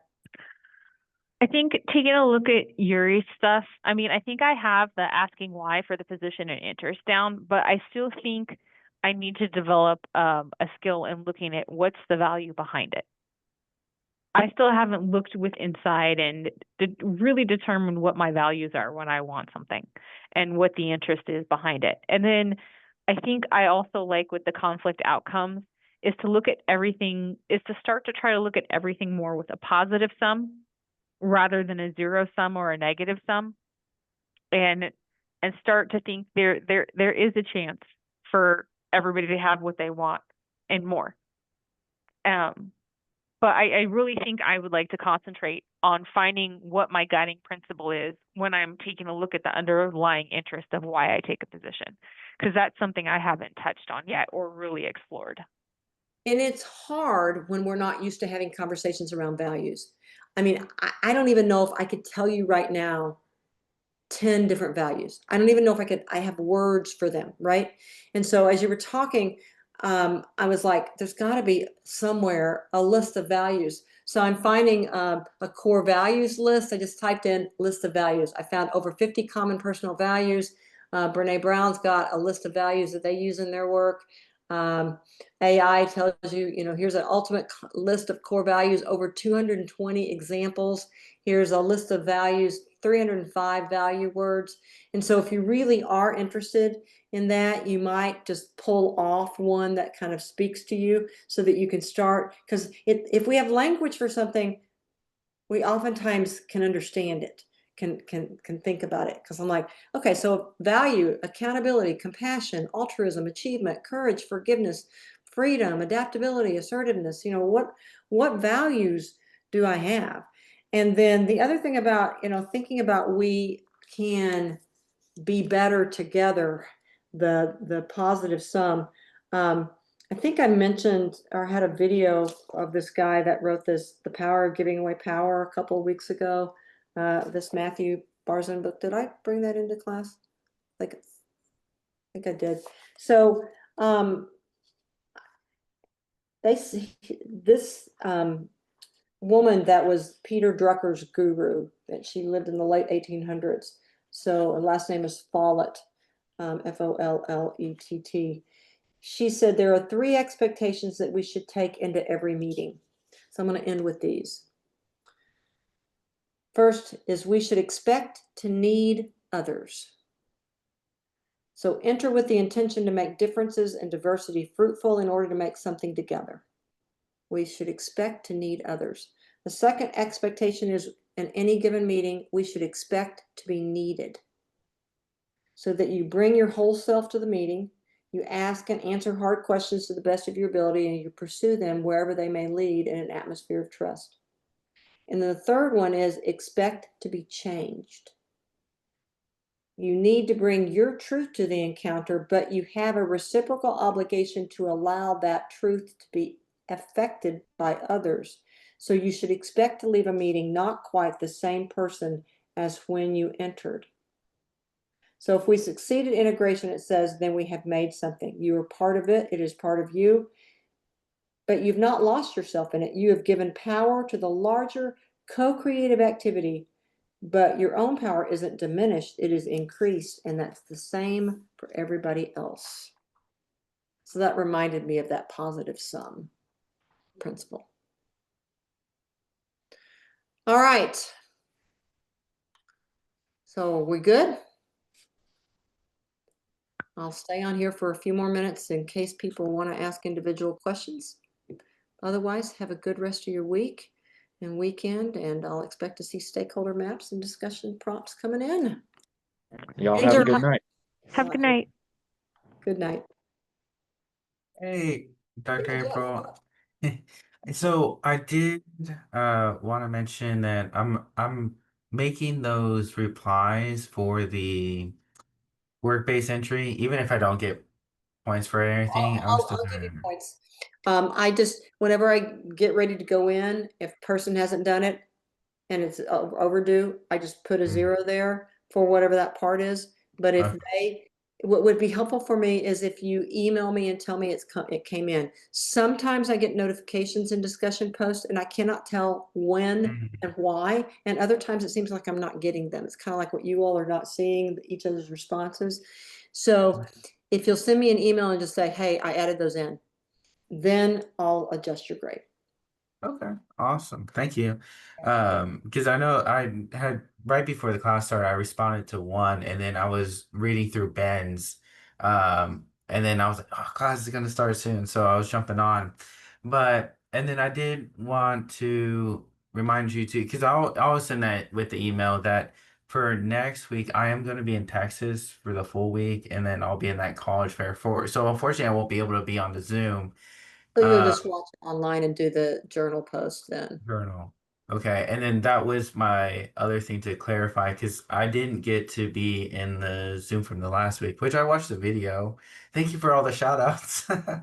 You had done work ahead, and I was like, oh, I think he knew he was going to be gone, so it's probably why I, he didn't work ahead. So, I yeah. definitely try to plan ahead. So I will have to jump back into that journal, right, for last week because I wasn't You actually in the can. Zoom. Those are not worth any points. It Okay. is my way, and I'm less concerned about the people who attend class normally doing them, unless there are a lot of them you're not attending, than I am about the people that I don't have any interactions with. The journal entries were originally scheduled and done so that I could kind of feel like I'm having some intentional, besides just the discussion posts and the assignments, some intentional kind of back and forth. It's a place where they can ask questions, but also apply the concepts. And, as you all are talking and giving examples, I want them to be doing that too, Mm-hmm. but they aren't doing it in class. So I'm trying to ask them to do that in the journal. But since it's not Okay. worth any points, it's kind of like this, is it worth Okay. time on? So I would say at this point, Jeff, with all the affairs that you've got come up, I wouldn't worry about going back and doing it. Just do it for next week. Okay, awesome. Yeah, because they have gotten busy. I know, so because today I had 70, and then tomorrow morning I'll be in Searcy, and I'm actually doing a auditorium visit. So I'm speaking with juniors and seniors. So for about 30 to 40 minutes, I'm speaking to about 100 to 125 students at one time, which isn't a big gap of time, but it is a lot. To go over, which is interesting. Because even yesterday, I was at Morrilton and I spoke to about 100 seniors, Morrilton High School, and I can talk forever because our presentation, I only had 30 minutes. I didn't even get to finish the presentation. I was going so much more in depth and things like that. Because even some of these programs with, the difference with mass communications and applied communications, the history department with the Sequoia National Research Center, um, engineering and all those intricacies, uh, it's very interesting. But I've even used the AI stuff that we're using in the class now to kind of articulate about across campus is kind of this new move to go into AI and trying to explain that to students that it's using this AI not to replace them, but using AI to become irreplaceable and Ooh, I using it like as a that. tool to boost them up. And then that's when their eyes open up and they start listening and really just it's so hard with the communications and recruiting for UA Little Rock because we don't have that traditional campus life, right? So I have to not just motivate students to pay for college in a sense, but I have to really motivate them to go to a college for the academics Yeah. and things like that. So it's like a whole different type of motivation and atmosphere. But it's been paying off. We've been doing really, really well. Yeah, it's hard Um, to compete against the party schools when, sorry, not all the residential campuses are party schools, but when there's football, when there's things to do every weekend, it's just harder. Yeah, and some students they do have that passion and they do want an academic college. They want to focus, and that's where we're getting a lot of those students who I get to tell them it's like, hey, if you want to kind of geek out and nerd out about, history, the communications, engineering, you have that classroom size to be able to do that and have that ability to have those types of conversations and build those connections where you want to go and things like that. So it definitely helps to resonate.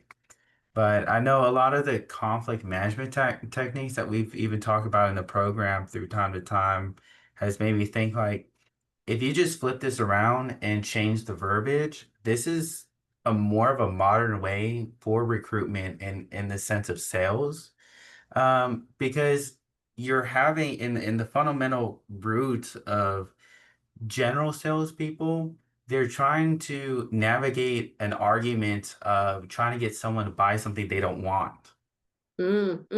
If you Mm-hmm. think about it in that aspect. So using in recruitment, we're not necessarily like carsmen, salespeople, right? We're more what I like to call us is more like educators in our own right because it's not like we're motivated by quotas or anything like that. We're providing a service and education to those who just don't know, and we're just providing that information rather than trying to just get them to buy something in particular. But um it's just really interesting perspectives to bring about what I thought about. And So motivating them to know that there are things that they face every day in their lives that this is going to make them help them with.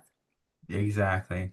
Because I mean even that peer-to-peer, person-to-person conversation where being that collaborative effort in that conversation with them. Because as we're talking, we're trying to figure out what are their wants, what are their desires. Sometimes the way Little Rock just doesn't fit that mode, right? Yeah. And we're okay with that. So oftentimes when we tell students, hey, I'm sorry, this is the better college for it, that's an option. 9 times out of 10, they'll turn around and say, well, I'm keeping my options open. And then they start asking about what do you guys have this one too? Well, do you guys have that? And eventually there's some students who will keep going down the list until you finally say, yes, we do have that program. And they're like, okay, good. And then they'll sign out the contact card or they'll get the information. So it's really interesting that I feel like a lot of the sales books and like sales tactics and things like that are just outdated now. I think in general, it should be transitioned into a collaborative effort, just like how conflict is being managed. So you're Um, co-creating the view of education and the view of UA Little Rock together. mhm, Oh, it's interesting.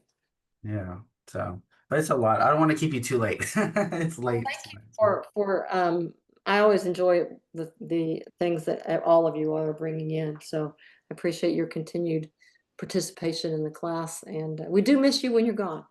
Sometimes we will Good talk to know. about you behind your Yeah, back. I can watch the videos just to Yeah. double check, but okay. Uh, but okay. Well, thank you, and I'll see you next Wednesday, and then I'll send you an email about or well, I guess I won't see you next Wednesday, but the following. Yeah. But I'll send you an email for everything. Okay.